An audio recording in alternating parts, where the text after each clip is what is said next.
So guys, namili ako ngayon ulit ng hanap buhay. Siyempre katatapos lang ng bagyo. Nandito nga pala ako guys sa bundok. Yan guys, kung makikita nyo.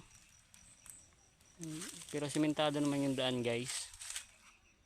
Simentado naman yung daan nya. Kaya lang kahit na anong layo ng aking narating matumal pa rin ang hanap buhay. Yan pa lang aking nabibili ngayon.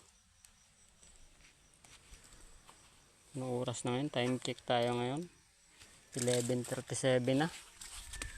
Wala pa rin.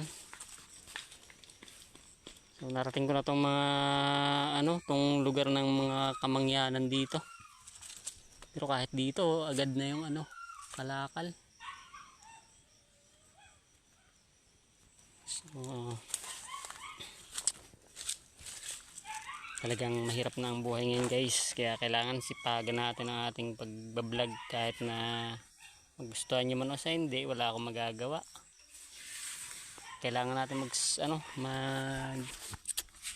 tag dito,